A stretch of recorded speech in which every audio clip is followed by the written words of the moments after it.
Acha que a China corre o risco de um colapso tão rápido assim? Cara, você é agressivo, eu não acho que ela corre o risco. Eu acho que ela corre um risco pequeno de não ter. É mesmo, mas um colapso assim imediato?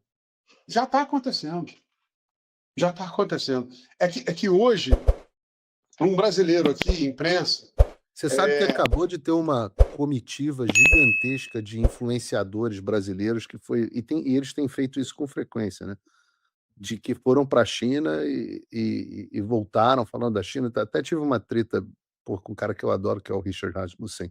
Vou até fazer um podcast com ele, que ele é um cara que fala muito bem dessa área de meio ambiente, mas ele foi da China, foi para a China e voltou. Ele vai explicar melhor quando a gente estiver junto, mas voltou impressionado com determinadas coisas e elogioso. Foi isso que gerou a treta. Mas foram vários outros, o próprio Vilela, do Inteligência Limitada, que também é outro cara que eu gosto muito, dou muito bem com ele, e vários outros influenciadores foram para a China, geralmente financiados por uma empresa chinesa ou pelo próprio governo chinês, que é a mesma coisa, porque empresa chinesa e governo chinês é basicamente a mesma coisa. Voltaram falando maravilhas. Então, você está mas o falando cara vai viu muito o que contra a corrente, né. Como que é o que cara a viu o China que eles deixaram ver, né, o que eles queriam que visse. China é um país muito grande e muito complexo, mas o cara mostra o que ele quer, né. Mas mesmo na época da União Soviética, se ia para Moscou, podia voltar encantado, né. o Agora Tucker tem Carlson coisas voltou até hoje. não, teve coisas que eles fizeram correto da China. A parte de energia, realmente eles criaram complexo inacreditável. O problema da China é muito simples, Paulo, é muito mais simples do que parece. Primeiro, você tem que pensar nos princípios, né? O regime autoritário tem sempre data marcada para acabar. É, você tem zero de visibilidade sobre números, contas públicas, sobre uma série de coisas. Você não tem confiança em nada. Esses E a números de PIB é tudo inventado mesmo, Walter? tudo. Eu vou, eu Tudo. vou, vou falar disso assim. Eu vou te dar um número só que você vai falar, uau, como é que é possível? Eu também não sei. Mas assim, por último, tem o ponto que quando eu olho para frente assim, o Ray Dalio, os maiores gestores do mundo, né? Agora está mais velho, saiu do dia a dia, mas ele sempre falava da China pegar o lugar dos Estados Unidos. Os Estados Unidos, quando pegou o lugar da Inglaterra, a Inglaterra, quando pegou da Holanda, estava pronto. Quem vai pegar o lugar dos Estados Unidos hoje? Como é que a China vai pegar? Não tem nem moeda conversível. O cara não pode entrar e sair do país. Assim, é uma loucura. É o euro. O euro, o dólar hoje é 80% das transações mundiais, globais.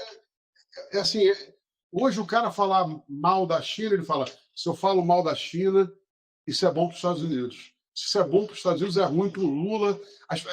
Isso já emburrece as pessoas. A polarização exagerada da ideologia te emburrece. Você tem que tratar o adversário como adversário, não inimigo. Eu não tenho inimigos, eu tenho adversários. Eu tenho gente que pensa diferente de mim, eu deixo eles pensarem diferente, é o direito deles, e me mantenho sempre muito flexível, inclusive a mudar de ideia. Vem um dado forte para mim, eu vou olhar e falar: porra, eu estava errado. Porque ficar errado é ruim. Você tem que mudar de cabeça. É bom para você. Está errado, muda. E ajusta rápido. Compra da China, rapidamente. E assim você vai ver que os números são tão contundentes que é difícil até argumentar. Todo mundo preocupado com a dívida americana, 120% do PIB. Realmente, cresceu muito na pandemia, 25%. O Trump já tinha resolvido tudo, o Biden falando daqueles esforço fiscal a mais ali que quebrou a costa do cabelo. Mas é uma dívida grande? É. O Japão, a Itália, a França sempre tiveram a dívida maior do que isso, nunca foi problema. Para a economia que imprime o dólar, tem a máquina de imprimir o dólar, é um problema menor ainda. Fora que essa dívida pode ser tokenizada no futuro. Mas é um problema, justo. Qual que é a dívida chinesa? Peraí, verificável. Banco Mundial, BIS, FMI, Goldman Sachs, Morgan Stanley, 300% do PIB. Essa é a dívida pública? É. Porque o problema da China é que a dívida privada também é pública. É local. É. Só que tem mais 50% de parafiscal, que é dívida dos governos regionais. 350% do PIB. Há um juro de 4 ao ano. 350 é 3,5 vezes o PIB. Vezes 4 dá 14% ao ano de aumento dessa dívida. Isso quer dizer que, em 4 anos, ela já passou de 400 do PIB. Isso é o número 1. Ah, mas se estivesse crescendo a 15% ao ano, beleza. Deve a 4, cresce a 15, está arrecadando 11% na margem a mais, aí já não tem o problema. Só que o 15 virou 12, 12 virou 10, 10 virou 8, 8 virou 6, 6 virou 4. E ano passado, sua pergunta, vou responder, a China disse que cresceu 5%. O Rodion Group, super respeitado, e bate com a Goldman Sachs, acho que cresceu 2,5%. Aí você fala assim, mas como é que você sabe quem está certo? Eu não sei, mas eu vou te falar uma coisa. A própria China reconhece 30 meses consecutivos de deflação de preços industriais. Como é que isso bate com 5% de crescimento do PIB? Não tem como. Peraí, o que eu falei para vocês aqui, quem está assistindo? Os preços de produtos industriais estão caindo, está tendo deflação seguida há 30 meses. Como isso é possível com um crescimento de 5%? Não é. E o Rodium Group acha que esse ano vai crescer 2%. Quer dizer, está colapsando o regime. Eu falava para você o seguinte, Paulo, você não pode abrir a boca, na pandemia você não pode sair de casa, né? Foi 2 anos dentro de casa sem poder sair. Você não pode sair, acabou, não pode. O drone vai na rua e fala lá, sai uma voz, Ei, Paulo, o que você está fazendo na rua? Volta para casa agora, senão a polícia vai te prender. Aí você volta para casa. Mas eu te dou crescimento em troca. Você vai ficar asfixiado, calado, emasculado, prisioneiro, subserviente, mas eu vou melhorar a tua vida pra caramba. Isso aconteceu durante 30 anos. Acabou. Não tem mais. A vida não está melhorando. Bom, segundo ponto, que aí a coisa fica mais complexa. Você criou aquela política de um filho por família, faz 50 anos atrás. Aí eu escrevi meu artigo chamado A Grande Fratura. Está lá no meu Instagram, eu botei na Infomoney, tem a Fortaleza Americana, está lá, tem o CEO que faliu o Brasil, é só entrar, está tudo lá. A Grande Fratura, eu escrevi já foi mais de ano atrás.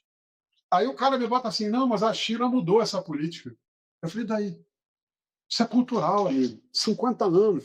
Ah, mas ela mudou. E daí? Aí o cara vai começar a fazer um monte de filho. Ainda mais agora que o crescimento baixou. Ainda mais num país que não teve o Roosevelt. Você pode discutir direita, esquerda, mas o Roosevelt criou o New Deal e criou lá um net social, uma rede de proteção. Na China não tem aposentadoria. O cara poupa 60%, 65% da renda para poder se aposentar. Só que agora o pai dele está se aposentando e ele tem que sustentar o pai também. Então o consumo está diminuindo. O consumo chinês doméstico está colapsando. Bom, o que eu estou querendo dizer com isso? Que a população chinesa, de novo, dados verificáveis, FMI, Banco Mundial, cresceu o ano passado e ano retrasado metade do que precisa crescer para repor a força de trabalho. Então a China está perdendo por ano 20 milhões de trabalhadores e 10 milhões de pessoas estão entrando no mercado de trabalho a menos. E os jovens não estão dispostos a trabalhar 28 dias por mês, 12 horas por dia. Tem uma filosofia lá, me esqueço agora o nome chinês, que é parar e ficar deitado, que é uma meio revolta contra o sistema. Mas, bom, as projeções demográficas são o seguinte: daqui a 5 anos a China vai ter 770 milhões de trabalhadores para 350 milhões de aposentados. Nunca nenhum país do mundo saiu bem de uma equação dessa. E se você for me trazer uma proposta de investimento e falar assim, Walter, olha, tem uma proposta de investimento maravilhosa, mexe aqui comigo. Eu falo, sim, Paulo, o que você vai fazer? Cara, eu vou fazer um negócio que nunca deu certo no mundo. Eu falo, pô, Paulo, procura outro cara para te ajudar, porque eu não quero ser o primeiro. Eu acho que essa chance de ser o primeiro não é boa. Então, assim, ninguém saiu dessa equação. A China vai sair? Então, você tem uma equação que é mortal. Dívida de 350 com uma população colapsando. Pô, tá quase igual ao Rio. Falta um detalhe. Para ficar igual ao Japão dos anos 80, falta a bolha imobiliária. Evergrande explodiu. Só que diferente do Japão e diferente dos Estados Unidos, onde 50% da grana do pessoal está em equities, está em bolsa, está em ações, 60% da renda dos investimentos chineses estavam em quê? Mercado imobiliário. O mercado imobiliário, essa semana saiu um dado, ele apagou os ganhos dos últimos 20 anos. Impressionante. Então, o dinheiro dessa galera evaporou.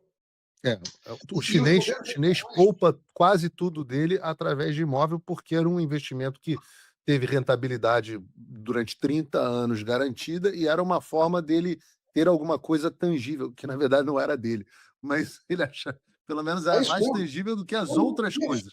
Ele sentia ter posse. Privado é meu. apesar do governo poder tirar a qualquer momento. Eu acho que agora esse troço não vale nada. Houve um super investimento, explodiu uma bolha, então, além de tudo, o cara perdeu renda. Quer dizer, o negócio vai implodir. É fácil.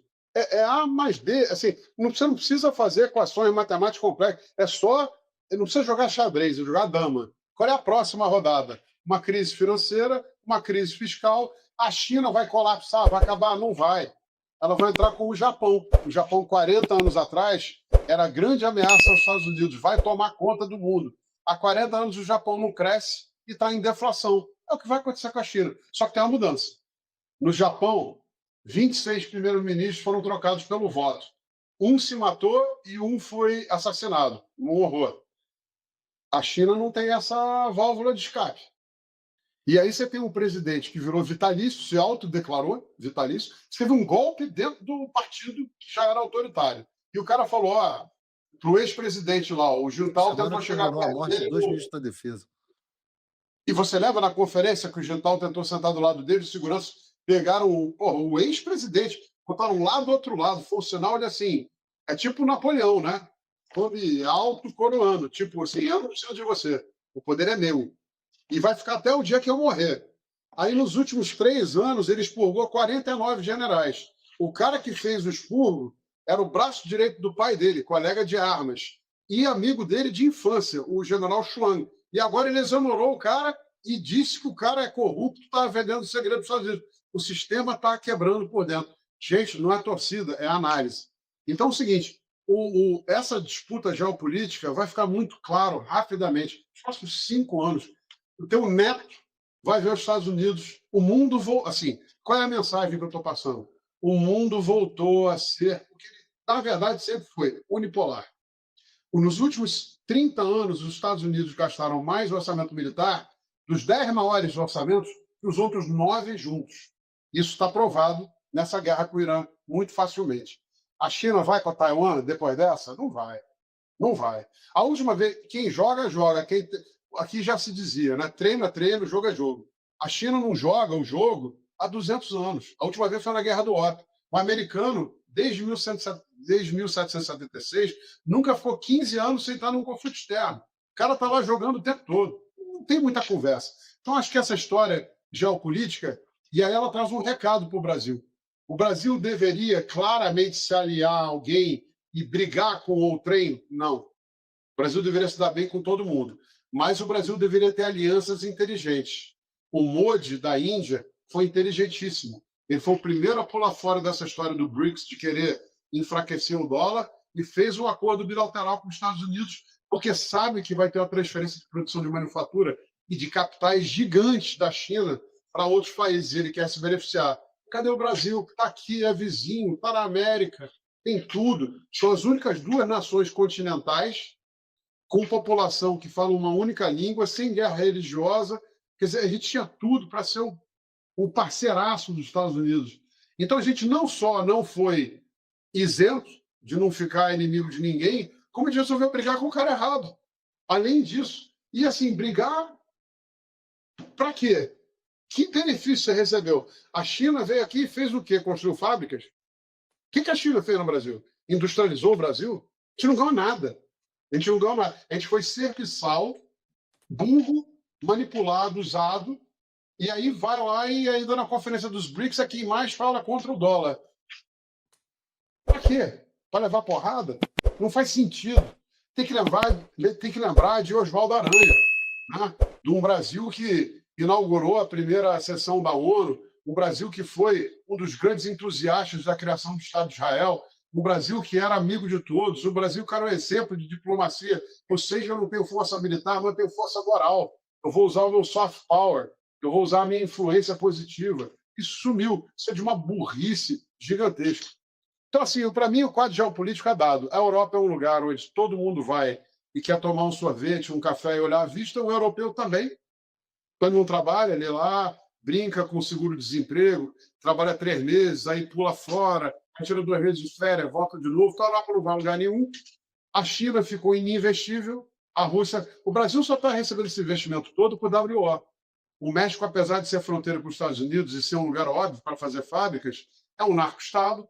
A África do Sul está um horror o que está acontecendo lá. Está acontecendo assim. Agora, até o que o Mandela tentou fazer está indo embora. A revolta contra os brancos que sobraram, um negócio horroroso. Os investimentos estão colapsando. As pessoas não têm a dimensão do que está acontecendo na África do Sul. A sua companhia.